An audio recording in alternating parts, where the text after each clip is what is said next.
AP mega DSC 2025 ఫలితాలలో Kurnool teachers academy state zonal జిల్లా ర్యాంకుల ప్రభంజనం.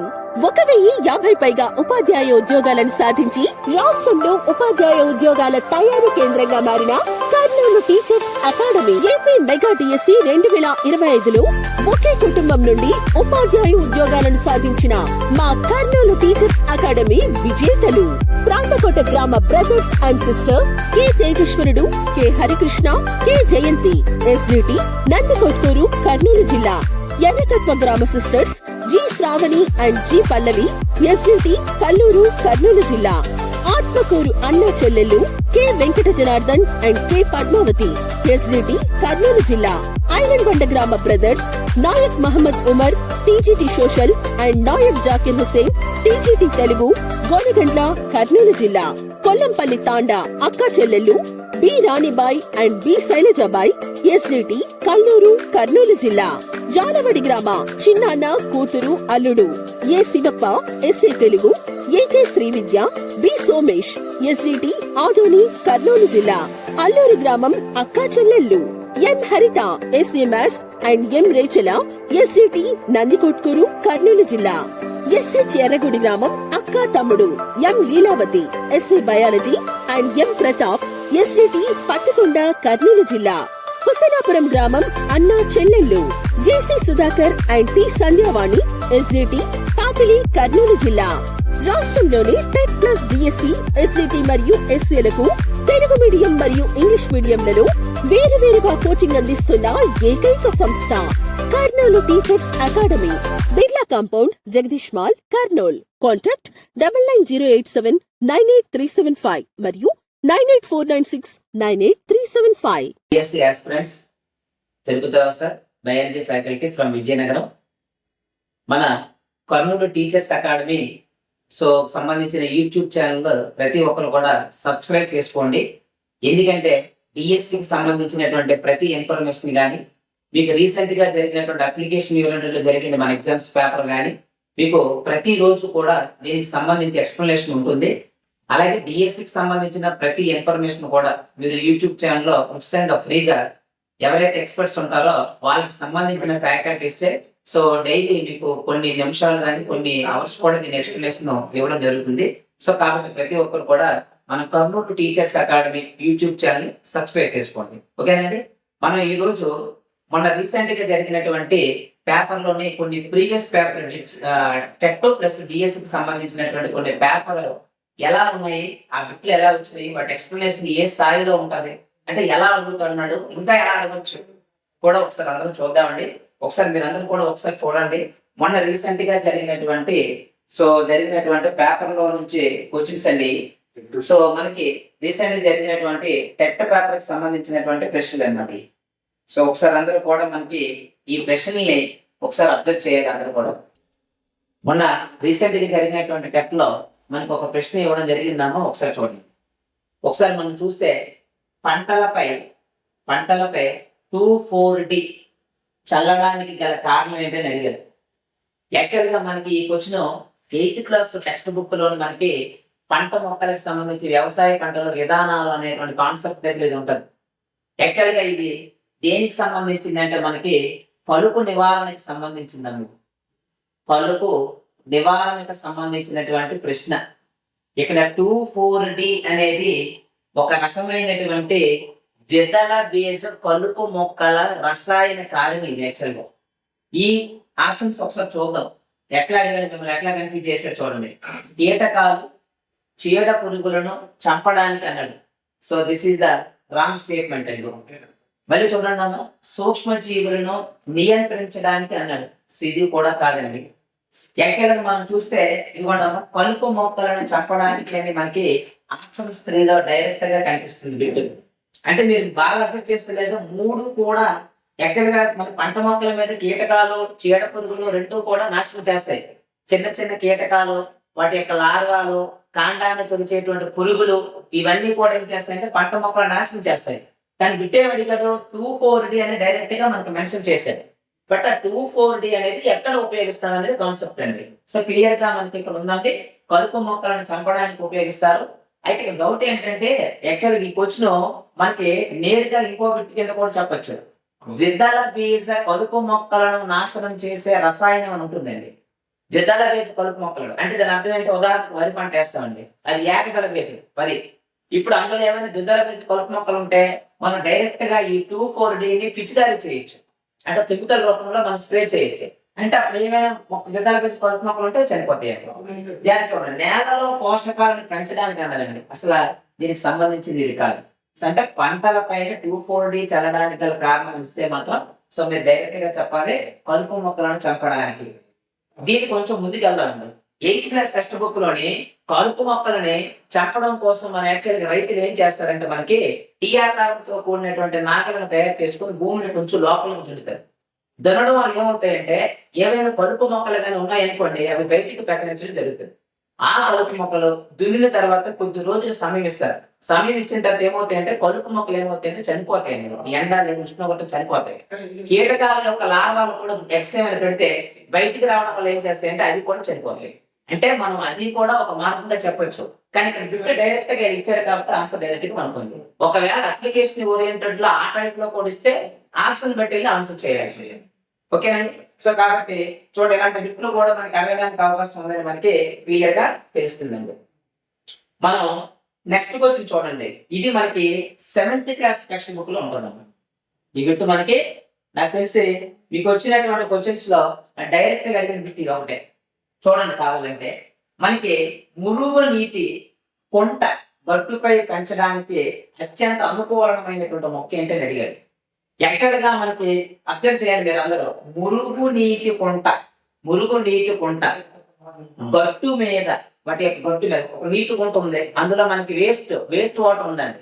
ఆ వేస్ట్ గట్టు మీద పెంచడానికి అత్యంత అనుకూలమైన మొక్క. ఇది చివరి వరకు బిట్టే కూడా చదవాల్సి ఉంటుందండి. అనుకూలమైనటువంటి మొక్క ఏంటని అడిగారు. అంటే మీరు అబ్జర్వ్ చేయాలమ్మా, మురుగు నీటిలోని కొన్ని మలినాలు ఉంటాయి. ఆ మలినాలకు సంబంధించి పీల్చుకున్నా కూడా మొక్కకి ఎలాంటి నష్టం జరగని మొక్క ఏంటి అని అడిగాడు.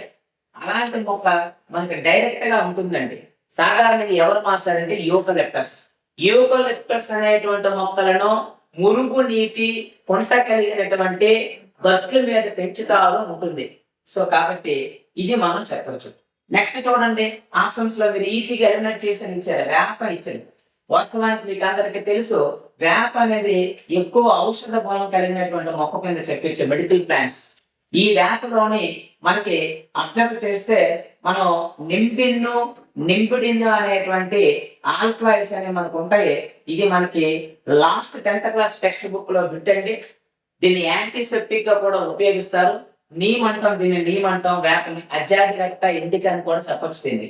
తర్వాత మీరు అబ్జర్వ్ చేసినట్లయితే నిమ్మ. ఇప్పుడు దీని గురించి మన ప్రజెంట్ డిఎస్సి టెక్స్ట్ బుక్ల ప్రకారం 2 ఇంపార్టెంట్ బుక్లు చెప్పొచ్చు. నిమ్మ అనేది సిట్రస్ జాతికి చెందినటువంటి మొక్క అమ్మ. ఇది సిట్రస్ జాతి ఫలాలు అనొచ్చు, సిట్రస్ ఫ్రూట్స్ అని కూడా చెప్పొచ్చు.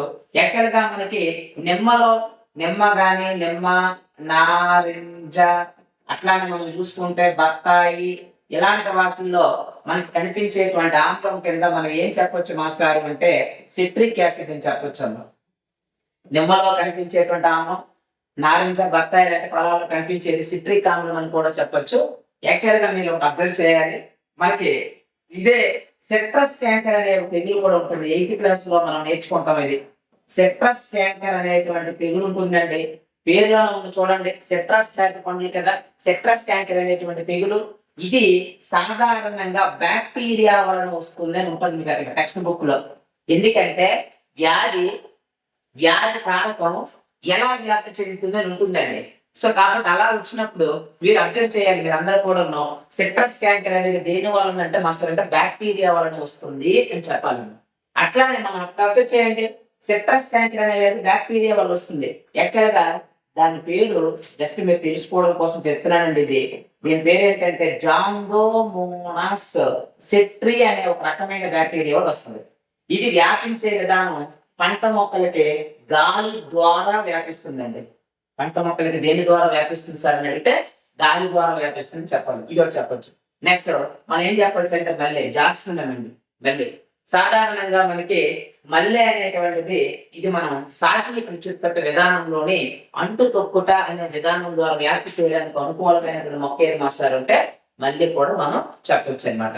ఓకే, సో ఇచ్చిన ఆప్షన్స్ ప్రకారం ఏంటంటే యూకలిప్టస్ వేప అంటే మీకు తెలుసు ఔషధ గుణాలు కలిగినటువంటి మొక్క. నిమ్మ అనేసరికి మనకి సిట్రస్ జాతికి చెందిన మొక్క. నారింజ బత్తాయి లాంటి సిట్రిక్ యాసిడ్ ఉంటుంది. నిమ్మ లేదా నారింజ లేదా బత్తాయి లాంటి సిట్రస్ జాతి మొక్కలు ఎక్కువగా వచ్చే తెగులు సిట్రస్ క్యాంకర్.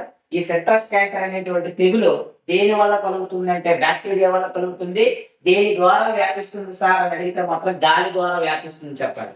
సో మీకు అప్లికేషన్ ఓరియంటెడ్ లో ఎక్స్ అనే ఒక మొక్కను పరిశీలించినట్లయితే అది బ్యాక్టీరియా ద్వారా వస్తుంది, గాలి ద్వారా వ్యాప్తి చెందుతుంది.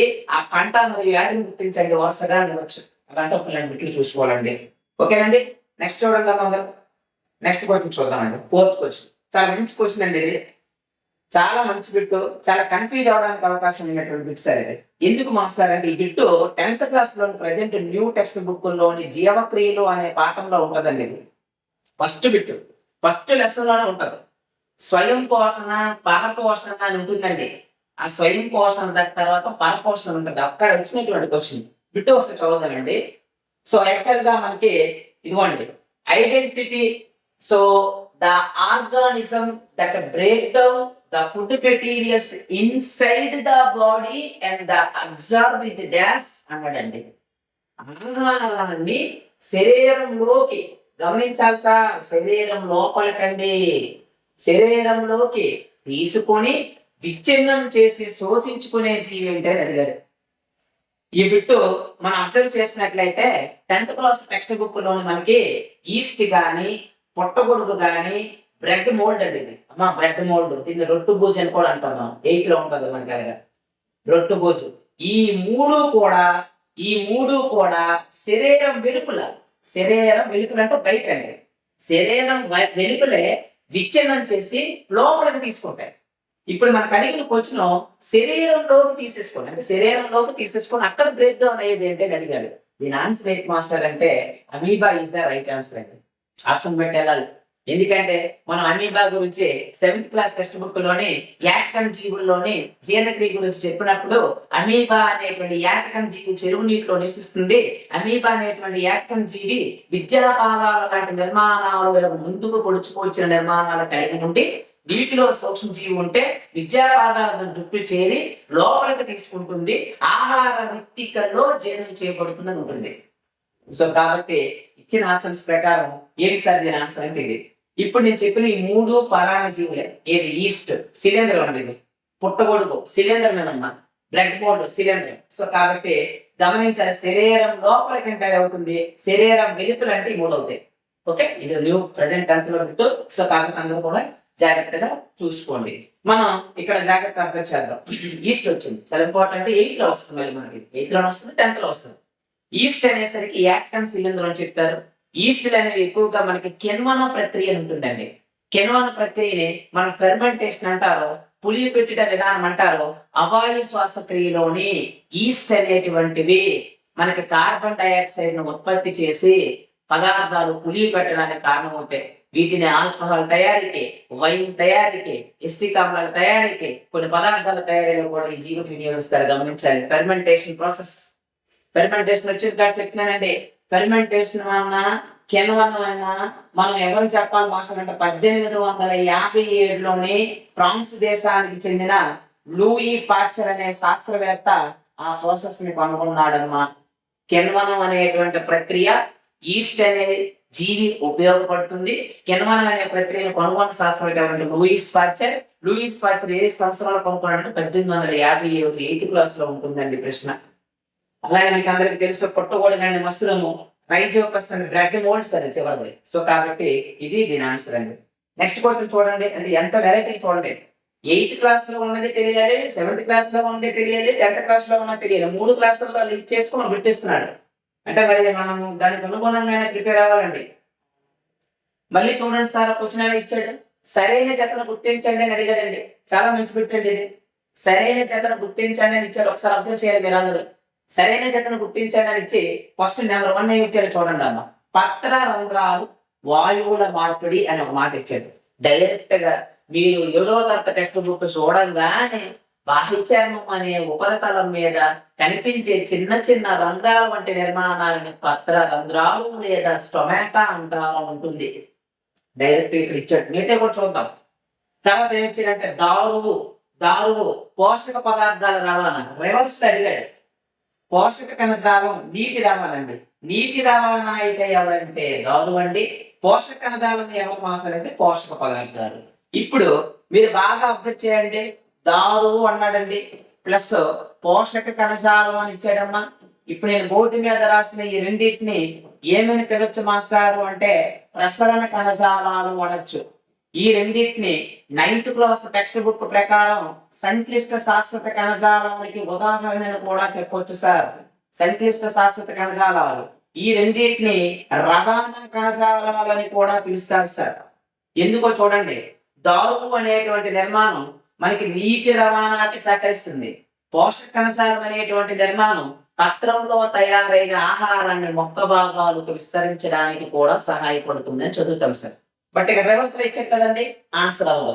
హరిత కణజాలం ఇచ్చాడండి, ఆహారం నిల్వ తప్పండి. ఆహారం నిల్వ చేసేది ఏదంటే మృదు కణజాలం అండి. హరిత కణజాలం అయితే క్లోరోప్లాస్టులు కలిగి ఉంటాయి, కెరాటిన్ సంయుక్తులు తోడ్పడుతుంది. అదైతే మృదు కణజాలం.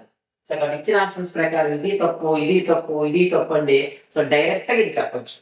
పత్ర రంధ్రాలు స్టొమాటో అంటారు. మీకు ఆల్రెడీ దీని మీద ఎప్పుడు కూడా గుర్తు వస్తుంది, చాలా చాలా ఇంపార్టెంట్. దీని మీద ఎందుకైనా మంచి దృష్టి పెట్టండి.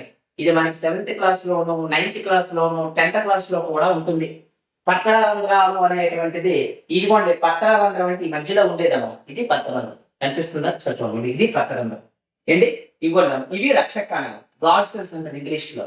ఈ పత్ర రంధ్రాలు తెరుచుకొని ఉంటేనే వాయువుల మార్పిడి జరగడం, బాష్పోత్సేకం జరగడం, కొన్ని పదార్థాలు అటు ఇటు చలించడం జరుగుతుంది. ఎగ్జాంపుల్, మొక్కలు కిరణజన సంయుక్తికి కార్బన్ డైఆక్సైడ్ కావాలి. గాలిలో ఉన్న కార్బన్ డైఆక్సైడ్ తీసుకొని పత్ర రంధ్రాల ద్వారా బాగుంటుంది.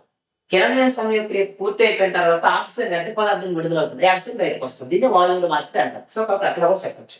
సో వీటిని రక్షక కణాలు చిక్కుడు గింజ ఆకారంలో ఉంటాయి, పత్ర రంధ్రాన్ని ఆవరించి ఉంటాయని కూడా చెప్తారు అనమాట. సో కాబట్టి ఇది పత్ర రంధ్రాలు. సో నెక్స్ట్ చూడండి ఒకసారి అందరూ. మంచి పెట్టండి, ఇది చాలా బాగా వెరైటీగా ఇచ్చాడు. యాక్చువల్ గా మనకి ఈ క్వశ్చన్ ని రివర్స్ లో అడిగాడండి బిట్టు. డైరెక్ట్ గా లేదు, డైరెక్ట్ గా ఇవ్వలేదు ఈ క్వశ్చన్. చూడండి, సమతుల్యమైనటువంటి ఎదుగుదల కొరకు పెరుగుదల అండి. అది యాక్చువల్ గా కొరకు కార్బోహైడ్రేట్లు కామా, ప్రోటీన్లు కామా, కొవ్వుల యొక్క జీవక్రియకులు అవసరమైనటువంటి మూలకం డాష్ అని అడిగాడు. యాక్చువల్ గా ఇది దేనికి సంబంధించిందో తెలుసా అండి?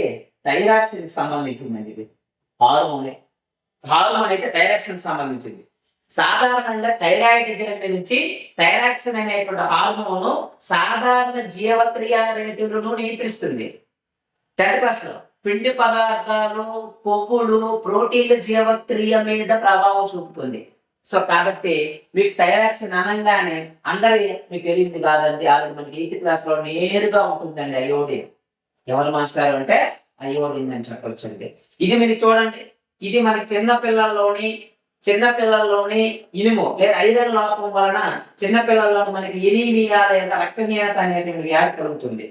చిన్నపిల్లల్లోని కాల్షియం లోపం వలన దంతక్షయం అండి. సాధారణంగా మన కాల్షియం లోపం వలన మనకి దంతక్షయం అంటే ఎముకలు బలహీన పడడం. సో మోస్ట్లీ గుర్తించుకోవాలి ఫస్ట్. ఎముకలు గుల్లగా మారడం, ఎముకలు బలహీనం అవడం లాంటి లక్షణాలు కలుగుతాయి అన్నమాట. సోడియం అనేది జీవక్రియగా సహాయపడుతుంది. అయోడిన్ అనేది మనకి ఇది చెప్పొచ్చు. థైరాయిడ్ గ్రంథి నుంచి థైరాక్సిన్ ఉత్పత్తికి సహాయపడుతుందండి అయోడిన్ అనేది. కప్పల యొక్క రూప విక్రియలో కూడా సహాయపడుతుందండి అయోడిన్ అనేది. ఈ తినే ఆహారంలో అయోడిన్ లోపించినట్లయితే గాల్టర్ అనే ఒక డిసీజ్ కూడా వస్తుందండి, గమనించాలి. గాల్టర్ అనే డిసీజ్ కూడా దేని లోపం వల్ల కలుగుతుంది సార్ అని అడిగితే అయోడిన్ లోపం. బట్ ఇక్కడ ఇచ్చిన ఆప్షన్స్ ప్రకారం రైట్ ఆన్సర్ ఏదమ్మంటే iodine is the right answer అండి. So next another important list చూడండి ఒకసారి. మంచి క్వశ్చన్ అండి ఇది 8th క్లాస్ లో మనం మైక్రో ఆర్గానిజమ్స్ అనేటువంటి లెసన్ లో మనం బిట్టు చూసారా. నేను ఎప్పుడప్పుడు మనం చెప్తుంటాం పిల్లలకి, అమ్మా మనం సైంటిస్ట్లే కదా, సైంటిస్ట్ లేదు మనకు తెలిసినట్టు పర్లేదు సార్ చదివేస్తాం సార్ అంటారు. తెలిసిన బిట్టు కూడా తప్పు చేస్తున్నారు చాలా మంది పిల్లలు. ఒకసారి చూద్దాం. లూయిస్ పాస్చర్ ఇచ్చాడండి, ఇప్పుడు చెప్పాను బిట్టు మీకు గుర్తుగా ఎక్స్ప్లెనేషన్ వచ్చింది మనకి. లూయిస్ పాస్చర్ అనేటువంటి సైంటిస్ట్ కెనోనో లేదా ఫెర్మెంటేషన్ ఇది ఇక్కడ ఉంటుంది ఇంగ్లీష్ లో కూడా చూడండి. ఫెర్మెంటేషన్.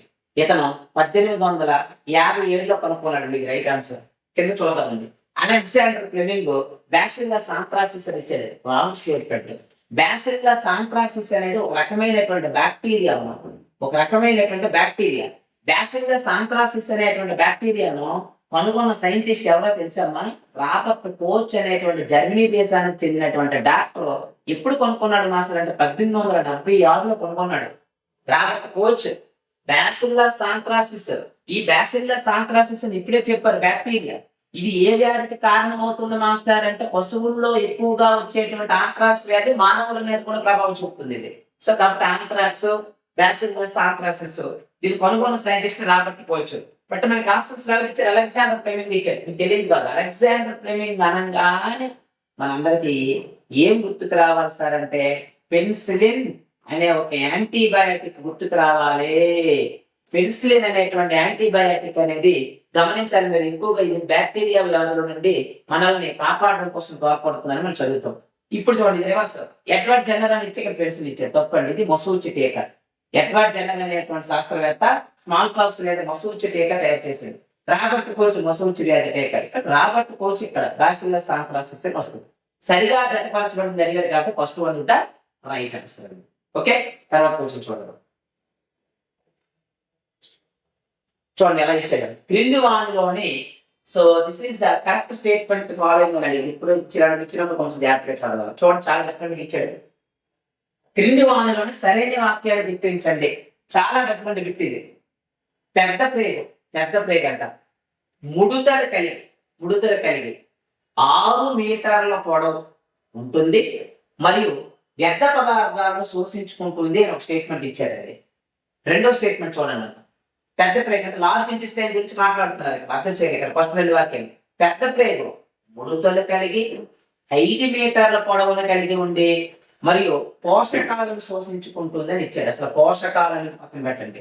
మళ్ళీ చూడండి, చిన్న ప్రేగు గొట్టంలా ఉండి 8 మీటర్లు, చిన్న ప్రేగు 8 మీటర్ల పొడవు ఉంటుంది మరియు నీటిని మాత్రమే శోషించుకుంటుంది అని ఇచ్చాడండి. నెక్స్ట్, చిన్న ప్రేగు ముడతల కలిగి ఉండి 6 మీటర్ల పొడవు కలిగి ఉంటుంది, పోషకాలను నీటిని శోషించుకుంటుంది. ఇది రైట్ ఆన్సర్. చూడండి ఎంత డిఫరెంట్ గా ఇచ్చాడు. ఇప్పుడు నేను బోర్డు మీద చెప్పిన క్వశ్చన్ ఈ 7th క్లాస్ లో బిట్టిది. 7వ తరగతిలో బిట్టండి మనకి. జంతువుల్లో పోషణానికి దగ్గర మానవుని యొక్క జీర్ణ వ్యవస్థ కాన్సెప్ట్ దగ్గర ఇచ్చిన బిట్టు. అసలు యాక్చువల్ గా మనకి ఇక్కడ 6 మీటర్లు అని ఇచ్చాడు. ఇప్పుడు ఉన్న 7th క్లాస్ టెక్స్ట్ బుక్ ప్రకారం అయితే 7.5 మీటర్లు పొడవు చిన్న ప్రేగు. ఇప్పుడు ఉన్న బుక్ ప్రకారం మనం చదువుకోవాల్సింది ఏంటంటే పెద్ద ప్రేగు ఏంటంటే 1.5 మీటర్స్ అండి. అసలు పెద్ద ప్రేగు అనేది చిన్న ప్రేగుతో పోలిస్తే వెడల్పుగా ఉంటుంది, పొట్టుగా ఉంటుందని నేర్చుకుంటాం మీరు. సో బట్ అక్కడ అంటే ఎందుకు సరైన వాక్యం అన్నాడు అంటే మనం తప్పు చేయడానికి అవకాశం ఉంటుంది కాబట్టి ఇలాంటి బిట్లు ఇస్తాడు. సో కాబట్టి ఇచ్చిన ఆప్షన్స్ ప్రకారం 4th one is the right answer అండి. సో చిన్న ప్రేగులోని ఆహార పదార్థాలు అన్ని జీర్ణం అవుతాయి. చిన్న ప్రేగులో శ్వాసన, చిన్న ప్రేగులో స్వాంగీకరణ అంటే గమనించలే ఎక్కువ శాతం రియాక్షన్స్ ఇక్కడ జరుగుతాయి. సో కాబట్టి ఇచ్చిన ఆప్షన్స్ ప్రకారం అయితే రైట్ ఆన్సర్. చాలా జాగ్రత్తగా మరొక క్వశ్చన్ అబ్జర్వ్ చేద్దాం. చూడండి, ఇది మనకి వాయు జల కాలుష్యం అనేటువంటి లెసన్ లో ఉంది. వాయు జల కాలుష్యం 8th class lesson. 8th class lesson పెట్టండి. మీకు ఎప్పుడైనా గుర్తించుకోండి మీరు అందరూ. ఈ వాయు జల కాలుష్యం గురించి కానీ, పర్యావరణం గురించి కానీ, కాలుష్య కారకాల గురించి కానీ డిఎస్సి లో పెట్టుంటారు. కొత్తగా గ్యారెంటీ పెట్టు. దీనిలో నుంచి లేకపోతే మనకి మొక్కల జంతువుల సంరక్షణ అనే పాఠం ఉంటుంది. దాంట్లో కానీ దీంట్లో కానీ పెట్టి వస్తుంది.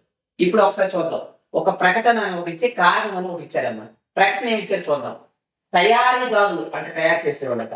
తయారీదారులు తప్పక అంటే కంపల్సరీగా సిఎఫ్సి లేని రిఫ్రిజిరేటర్ తయారు చేయవలసి ఉన్నది. మీరు అర్థం చేయాలి. సిఎఫ్స్ అంటే క్లోరో కార్బన్స్ అండి. ఏంటి సార్ క్లోరో కార్బన్స్? మన ఏసీలు ఎక్కువగా ఉపయోగించిన ఏసీ ఫ్రిడ్జ్లు ఎక్కువగా ఉపయోగించిన మనకి విమానాల యొక్క పొగ నుంచి కూడా ఇవి విడుదలవుతాయి. వీటిని క్లోరో కార్బన్స్ అంటారు. క్లోరో కార్బన్స్ వాతావరణంలోకి ఎక్కువైతే ఓజోన్ పొరకు నష్టం కలిగిస్తాయి, రంధ్రాలు కలిగిస్తాయి. బట్ ఆ స్టేట్మెంట్ రివర్స్ అడిగారు. ఇది కూడా తయారీదారులు తప్పక సిఎఫ్సి లేని రిఫ్రిజిరేటర్ తయారు చేయవలసి ఉంటుంది అని స్టేట్మెంట్ ఇచ్చారు. కారణం ఎందుకు వచ్చారు చూడండి. రీజన్ అన్నమాట ఇది. సిఎఫ్సి లేని రిఫ్రిజిరేటర్ లో ఓజోన్ పొర తరుగుదలకు కారణం అవుతుంది. లేని అన్నాడు. సిఎఫ్సి లేని కాదు, సిఎఫ్సిలో ఉన్న సిఎఫ్సిలో ఉన్న సిఎఫ్సి రిలీజ్ అయితేనే కదా ఓజోన్ జరుగుతుంది ఇదిగోండి. సో కాబట్టి ఇది కాదండి, ఇది రైట్ ఆన్సర్. సో మనకి ఏ ఎక్కడైతే ఉందో అది రైట్ ఆన్సర్. ఒకసారి అందరూ చూసుకోండి, A correct but R is incorrect అని ఉంది డైరెక్ట్ గా. సో ఇది దానికి సంబంధించినటువంటి ఇది ఆలోచన చేయాలి. ఆ టైంలో కరెక్ట్ గా మన బ్రెయిన్ లో ఓకే క్లోరో ఫ్లోరో కార్బన్స్ అంటే ఏంటి, అసలు ఓజోన్ పొర విచ్ఛిన్నం అంటే ఏంటి అనే కాన్సెప్ట్ బ్రెయిన్ లో